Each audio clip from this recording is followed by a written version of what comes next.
Do you want to prepare for USMLE Step 3 in less than 2 months? Do you want to know the right study schedule and resources to use? Then you're at the right place. This is Dr. Deva, and in today's video, I'm going to tell you how I scored a 253 in my USMLE Step 3 in kind of less than 2 months. So let's get to the video.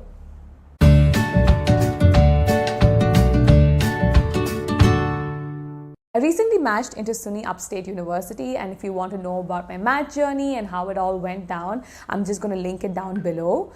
If you are kind of a little bit earlier in your prep, step 1, step 2, I do have detailed study schedules with a timeline and a daily study planner in the a daily study planner included in the video. So please do go check those out and give a thumbs up if you like them. Please don't forget to like, share and subscribe. It really goes a long way and does help me keep making videos like this for you guys. In today's video, I'm going to be telling you about USMLE Step 3, and we're going to draw out a timeline with the right study resources to use in the correct timeline and order. So let's get to it. Step 3 isn't as mammoth of a task as step 1 and step 2 is, but that really depends on when you take it. So if you take step 3 after your step 2 or immediately after your step 2, it reduces the work by half. So I did my UL for USMLE Step 3 for almost 2 months, but I genuinely felt that my USMLE Step 2 is what really made me get a good score because I studied really well for my Step 2 CK exam. So the first thing you're going to be doing for your Step 3 is making a schedule for when you're going to take the exam. Step 3 scheduling process is a lot more simple than the Step 1, Step 2 process. So you will be registering for your Step 3 at a different website called FSMB and not your usual Oasis website. And this process does take a little time, but not as much as Step 1 and Step 2. You can usually get the entire process done in about a week. The only thing that takes a little bit of time and effort is you need a notary seal on one of the papers, and you can go and get a notary seal from any lawyer or government official who works near you. And you should take about a week for you to get the scheduling permit, and once you get the scheduling permit, there are usually enough availabilities in all the centers. So one of my friends told me, so you're like scared about when you should take it and if you will pass. The goal is to pass, and if you are aiming for a competitive internal medicine fellowship, then maybe getting a good score might help, but it's really not that important. The main aim for your Step 3 is to get it done with before your residency because it's a nuisance, and also for your H-1B visa. So there is no need to stress about the score. If you get a good score, well and good, but how far that score is going to help you in the future is really nobody really can tell you how far that score is going to help you. Some seniors have told me that it does help in internal medicine fellowship match, but I highly doubt that. There are a lot other things that you can do to add to your CV than a Step 3 score. The only catch about Step 3 is you have to take it in the US. So I would highly recommend taking it when you're going for your USC after you finish your Step 2. One of my friends actually told me when she went to give her Step 3, the test center lady told her that in 100 years, like in the entire 20-30 years she's worked at a test center, she's never had a student come back and take the test because the pass rate is 96%. So you really need not worry about passing unless your Step 2 has been so long back that you don't remember anything from it. So let's get to how to start studying for Step 3. What are your basic resources? So my resources were only UWorld, the CCS cases from ccscases.com, because the UWorld CCS cases, nobody recommends them. And I use Sketchy. I rewatched my Sketchy because a lot of my seniors and Reddit, when I was scrolling through Reddit, it said that Step 3 can be very micro and Step 1 micro heavy. And since it's been a time, and I like watching Sketchy, so since it's been some time since my Step 3 Sketchy binge, I just rewatched Sketchy for Step 3 and my first aid for Step 1.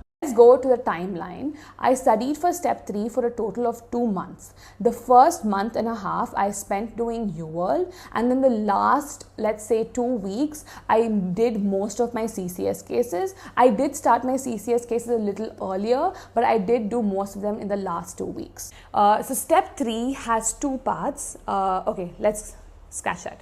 So the exam itself has 2 parts, day 1 and day 2.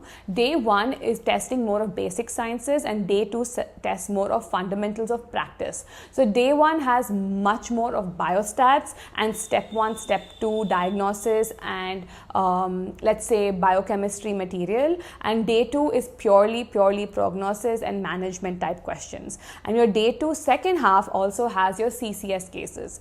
Together, the exam itself is about 8 plus 9 hours long, which is like insane. But then on the day 2, you kind of always finish before the time runs out, because most of the time your CCS cases will end early, where you start accumulating break time. And I actually finished 2 hours before the test even was supposed to end, because most of my CCS cases ended early.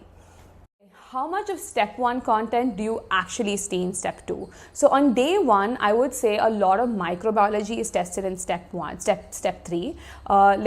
Which kind of bug is it? Is it what kind of medium does it grow in? Or is it a gram? Is it a single-stranded negative strand or a single-stranded positive stranded RNA virus or a DNA virus? So these things I was kind of like blanking out on. So I just quickly watched Sketchy, the whole of Sketchy once. I think it took me about 2 weeks max, and I used to watch it only when I was eating meals, and it was honestly just entertaining for me. I love Sketchy so much. It was like a revision of all the things I had studied for step 1, and it went by pretty quickly for me as well.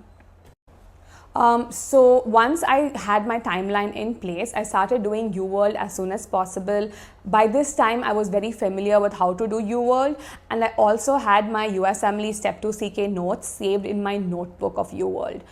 So what I did was I would go and read through my Step 2 CK notes for that section and quickly do the UWorld topic subject wise. Like I would do the question subject wise, and I did end up making some notes because of the intricacies in the questions were a little different than step 2 was.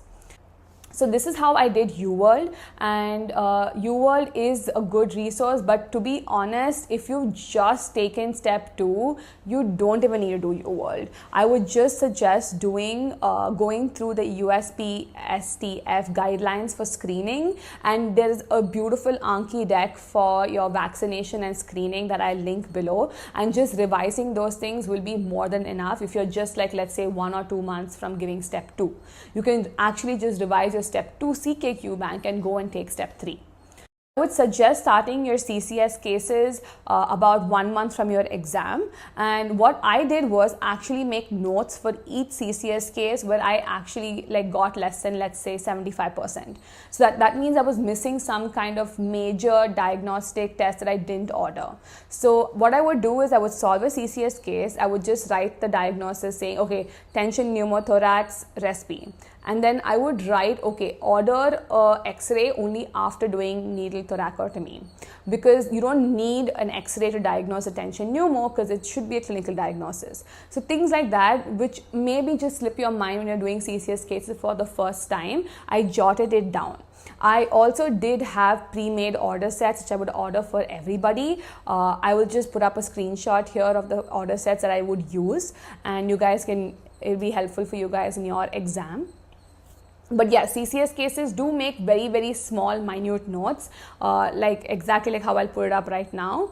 So these notes are very high yield and help you revise the CCS cases at the end. I probably finished around 80 CCS cases, and I did them in an order of high yield. So just reorder them in order of most high yield to least high yield and do them in that order. You don't need to do all of them. I would suggest just doing maybe like 100 of the high yield ones and you're good to go. Okay, let's come to practice test. So the practice test, I didn't take any practice test. I only did the free, I think 137 it's called. I only did the free 137. I got about 89%, and I didn't feel the need to spend money on practice tests. That's only because I had a very high step 2 CK score. I had a 263, and I was pretty confident that I'd pass this exam. Even if I didn't do well, I didn't really care that much, but I was kind of sure I'd pass, and I didn't want to spend any more money, so I just didn't take any practice tests. If you do have to take any practice tests, I would suggest doing an NBME over a UWSA, because the chances that the UWSA emulates the real exam is lower. So if you're going to take a practice test, take the latest NBME for step 3, and I think there are only 3 or 2. So just take the latest 2 and you should be good. Okay, so exam day preparation, I honestly did nothing. This was the most chill I've ever been for an exam. I just quickly revised my CCS cases notes before my day 2, and before day 1, just the last 2 days, I just went through all the biostatistical equations, because I did hear that day 1 is heavy on biostats. I went through all the biostats, just equations from first aid for day 1. If you're going to study anything from step 1, do microbiology and pharmacology. So do micro from sketchy and revise through first aid, and also do general pharm and just the pharmacological side effects and mechanism of action of each drug from first aid of step 1. You don't have to do anything else. Don't do the systems. You can go through the immunodeficiency disorders and just the high yield tables from biochemistry and from general pathology, but you do not need to do anything else. Just do the pharmacological questions, because they do test a lot on mechanism of action of drugs, and we tend to forget the intricacies of how like especially antibiotics, like how rifampin acts or how isoniazid acts. So just brush that up in the last week before your exam. The last day before my step, day 1, I did biostats, because I heard that this exam is heavy in biostats. If you are weak in biostats, I would suggest studying for it much longer. I just did the UWorld questions, and I knew my biostats was not my weak point, but if it is a weak point, then I would really suggest doing Dirty Medicine or Randy Neal's videos to build up your basics. The biostats weren't hard. There were just a lot of biostats questions. And my day 2 and day 1 were back to back, because I didn't have any time to schedule it that way. And honestly, I think it's best to get it done that way. Just schedule it back to back and get it done with, and you'll feel so happy and relieved. Before my day 2, I only went through my CCS cases notes and I went for the exam. The fundamentals of clinical practice were very vague. I honestly didn't know most of the questions, and I thought I did really, really badly. A lot of the questions were like, okay, what is a good prognostic indicator, or what is a good prognostic marker for this disease, or what would you want to tell this patient to come to do before their next visit? So these were very questions which were a lot rooted in practice, and because I didn't have too much clinical practice experience, I didn't know I wasn't confident in my answers. But apparently I was right, because I got a 253, so maybe I did something right, but I don't know. And the CCS cases pass really just flew through. I don't think I got any of the cases wrong. One of the cases went on for a little long, but then other than that, all the cases ended early, and I came out of my exam. I did a little happy dance, because I was so done with giving USMLE Step exams, and I was just super relieved, and all the exam people who were there, the examiner and the Prometric Center workers, they were all like smiling at me and laughing at me, because they literally saw me dancing outside at the center. So that has been my USMLE Step 3 journey. I will be posting a lot more content soon, because I do have some time. If you are interested in one-on-one mentoring, I will link the Google form below. Please go and look at it and fill it out and send me. I'll get back to you via email as soon as possible. Things are a little busy right now, so do be patient if you don't hear back from me as soon as you send it. That's it, guys. You know the drill. Like, share and subscribe to my channel, and I will see you next time. Stay sane, keep studying. Bye.